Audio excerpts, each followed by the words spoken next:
Welcome, Dolphins fans, haters, and everyone in between to your favorite show discussing the greatest franchise in sports, the Miami Dolphins. This is the PhinsPod. My name is Moose, your host, and today we're going to take a look at the players who were released in the first wave of cuts. Tragically, we have many more coming down the pike as Miami has to whittle their way down from the initial 90-plus man roster to 55. The Dolphins also traded for a promising young prospect and former second-round pick Gregory Little, but we'll see if that's just another pot of fool's gold. We got all that and a lot more, so let's get to it and let's dive in. Every time I watch Miami, I'm spending so much time talking about Tua. They're going to win 10 games just because they're a better-run company. Between their GM and I am just amazed. The defense, the special teams. I mean, they're playing backups against Chicago. Even their backup corners, press coverage. They don't make mistakes. You don't get anything cheap over the top. They never fumble. There's no penalties. Everything looks like it's precise. Listen, Tua's going to win 5 games just because they play the Jags, Houston, the Jets twice, and Carolina. I know I love my Carolina Panthers. Those are teams not going to beat Miami. They got 5 wins before the season starts. They're just better teams. And we spend all this time on Tua. The NFL is operating under a relatively new CBA, and with it, some new provisions. And one of those provisions is that this new preseason looks drastically different. Not only has there been a reduction from 4 to 3 games, but the way that players are being cut has changed too. Rather than having one major day where the roster is trimmed to 53, now the cuts are being done over time. The first round of cuts happened on Tuesday as the Dolphins, to meet with league requirements, had to get the roster down to 85 players. And they got their numbers down by 1, unfortunately, due to a wrist injury suffered by veteran receiver Allen Hurns. Hurns needs surgery on his wrist now, and he's going to be out a few months, so the Dolphins placed him on injured reserve. This keeps him on the roster, technically, but he doesn't count towards the active roster. Honestly, though, I feel so bad for Hurns. He's not out here trying to get hurt, and yet, since the start of his promising career, because if you remember, Hurns was part of that Allen brothers duo for Jacksonville when they were kind of semi-relevant again before tanking back to their general place. But Hurns, he's a precise route runner. He's got great hands, and he can make some acrobatic catches. His best trait? He's proven that he can do that in meaningful games. He's a seasoned vet and someone that Miami doesn't have a lot of. So, unfortunately, since he has left the Jaguars, he hasn't really been able to stay healthy. Not at all. He got hurt with Dallas, a pretty bad injury to boot, and since coming to the Dolphins, he hasn't been able to get a footing. When he signed as a free agent back in 2019, he was meant to be a pretty big piece to this offense, but that season, he hauled in 32 receptions for 400 yards and 2 touchdowns. Not that bad considering how bad we were, and I'm pretty sure he was injured throughout the year, but he opted out last season, which was fair, so now he's back.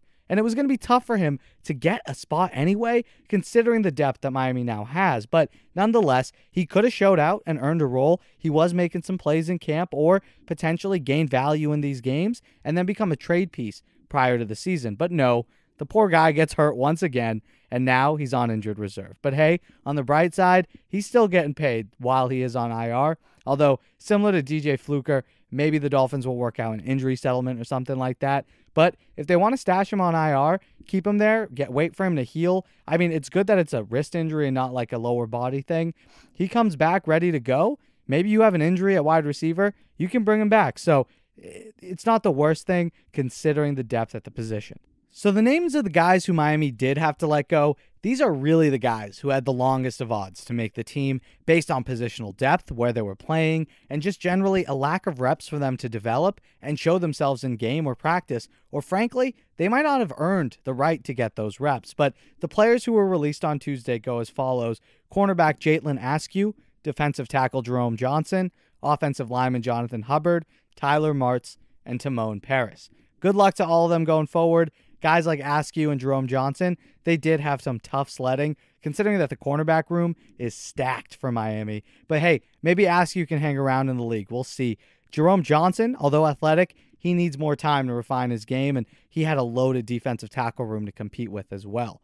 I think the Dolphins are going to want to keep an additional linebacker, I could see them rolling with Sam McGuavin and Shaquem Griffin. And for that reason, cuts have to be made elsewhere. If you're going to keep a lot of one position, you're going to have to lose out on others. And look, I don't know what to tell Mr. Timon Paris, Jonathan Hubbard, and Tyler Martz, because frankly, at the corner and defensive tackle position, the depth kind of gives Jalen Askew and Jerome Johnson an excuse. But for Timon Paris, Jonathan Hubbard, and Tyler Martz, I mean, boys, this offensive line needs some help. And if you couldn't hang, and if there wasn't an injury there, then maybe there's a real big talent deficiency, because I'm sorry, we need all the help we can get right now.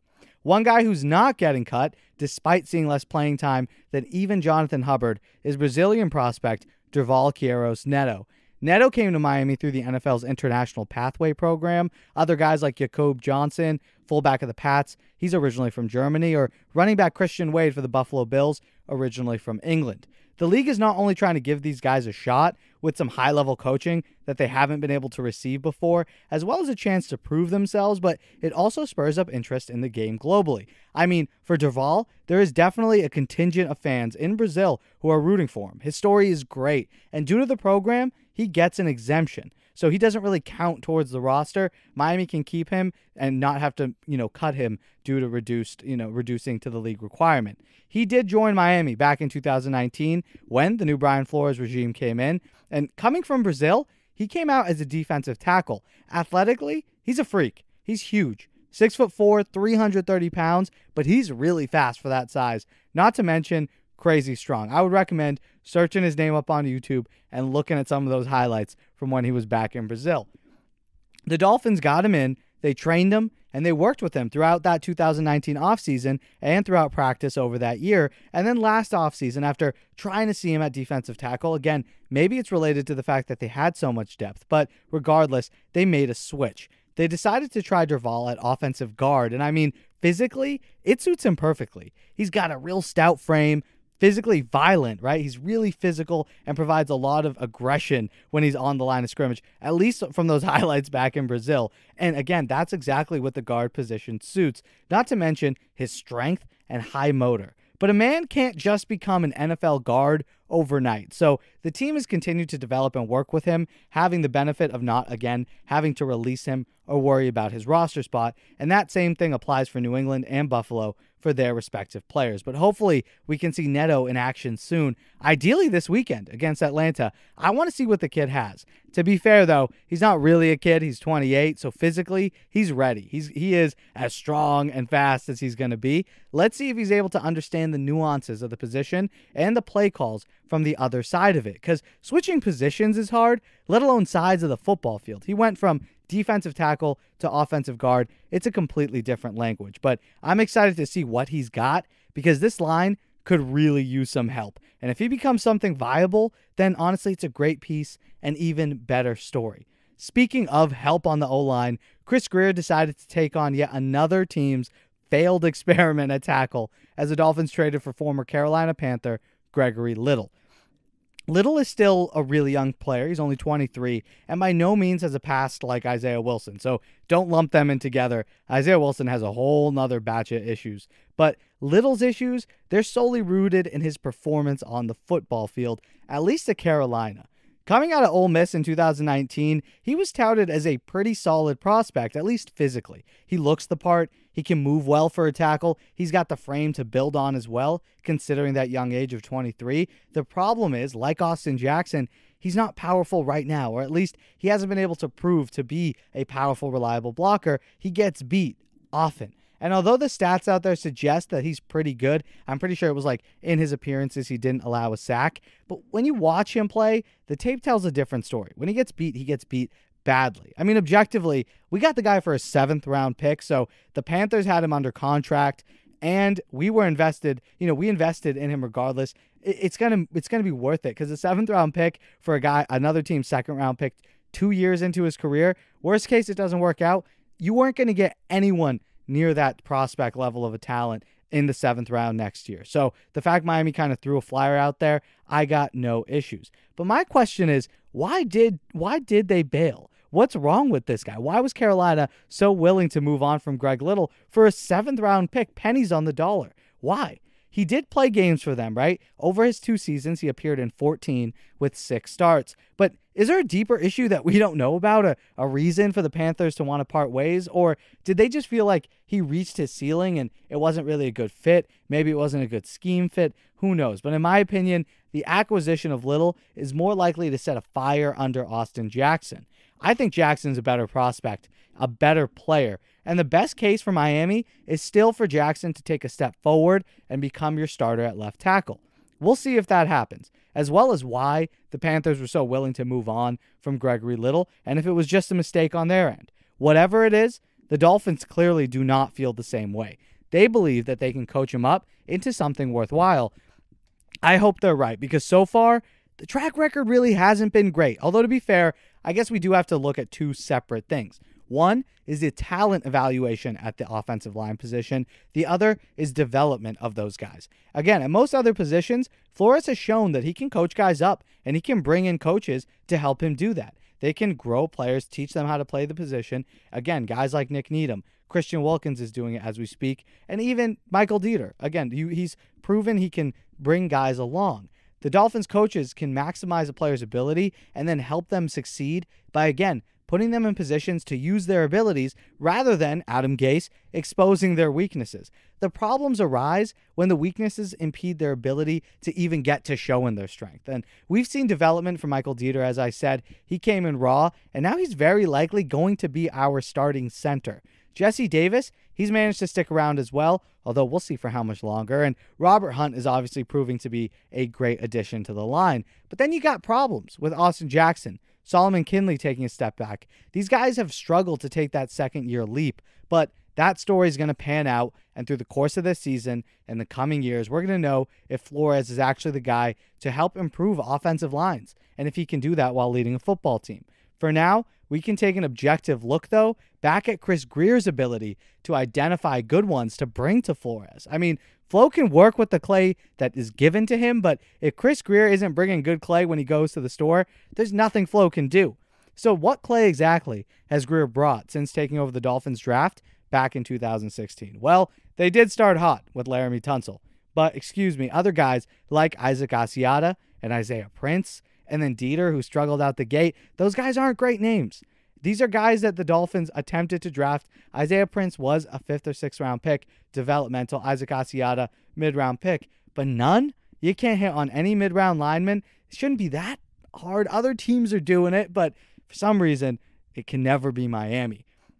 There's other issues too, because Chris Grier identified free agents and whiffed on them. You got Eric Flowers. He proved to not be worth the deal he signed. But look, I give Chris Grier generally a pass for the Isaiah Wilson situation, because Wilson was an extremely talented prospect whose major issue was off of the field. And unfortunately, that issue was stronger than most realized, and it just never worked out. But good luck to that kid wherever he is. Regardless, let's hope that the luck can turn around with this new batch of guys. The Austin Jacksons of the world, Robert Hunt, Solomon Kinley, and Liam Eichenberg. The success of this rebuild and potential rise of a contending era for the Dolphins depends on it. We all know how important offensive line play is. I mean, just look at the Super Bowl.